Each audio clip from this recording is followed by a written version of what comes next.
So for this entire month, we are getting you to confront your fears in Confrontations. Everyone has a fear, an irrational fear sometimes. Yes. It could be things like grass, for example. Yeah, grass, heights. Sand, heights.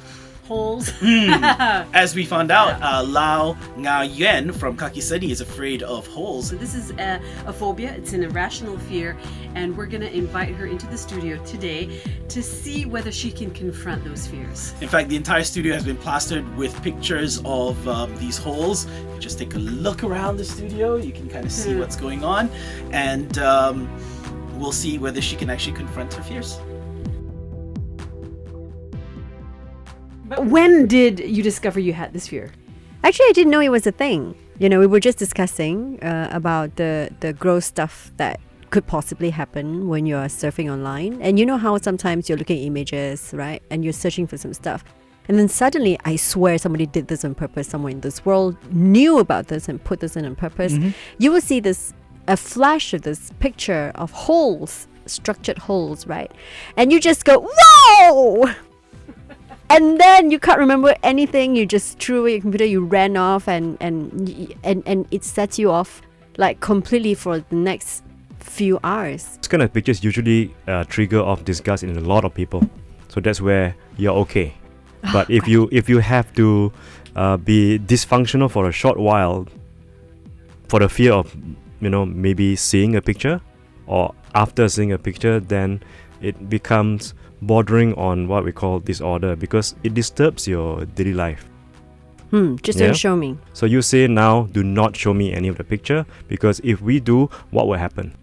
I will I'll close my eyes. You close your eyes, and then for the whole day you may not function the way you want to, and that spoils your day, isn't it? It's not nice. Totally. You're a very busy person, I'm sure. Yes. This is why we are trying to also assess whether or not to expose you in a way that may help you or not help you.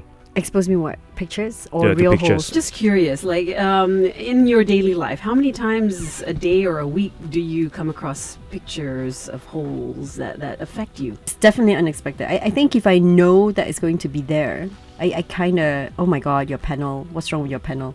I mean the wall. Yes. Did you just notice this? Yes, I just did. I rather not look at it. Okay, so sometimes when I know it, then what I need to do, my own self-management, is to imagine what's behind it. Right. So if I know behind it is usually something that I could grasp at, and it's just, human beings Wires being strange, or metal. Yeah, or it's just, cushions or whatever, then it's something that I could deal with. Because then I would just push my brain to thinking what's behind instead of.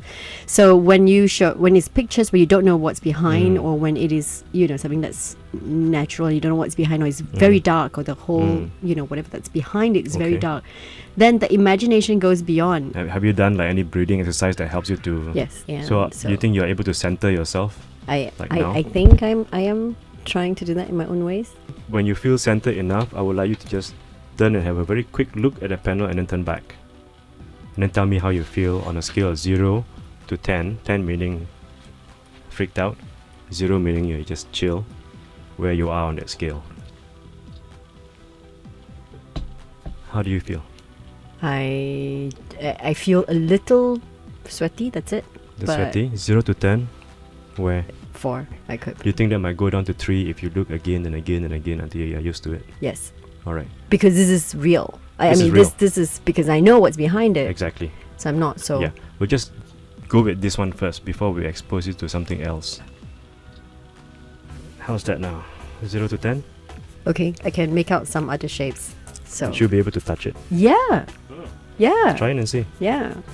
Have a quick touch, and then you can start caressing it.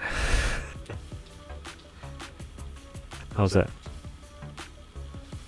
Okay, it's metal. Yeah. It's metal. Yeah. 0 to 10? I could go with 2, 1. Okay. Yeah. That was quite fast. Very fast already, because what we normally do is for you to experience different kinds of senses. First by sight, right? Yeah, and then by touch. Once you touch it and you feel that it's okay, usually the irrational bit goes down, because you know that you have done it.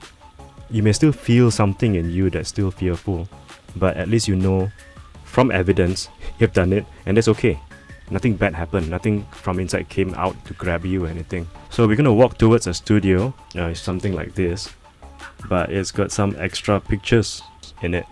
So Oh, as okay. soon as you see from outside, if something that tells you that I don't want to go any closer, just stop, and then we'll have and let me know what your rating is from 0 to 10 on that same scale. Yeah. Okay, let's do it. I can. Actually, the black and white one are really horrible. If it's going up, then we'll walk backwards. Oh, okay. Well, it's definitely gone up, but Okay. I'm not. Up as in it was 5 years now. 7.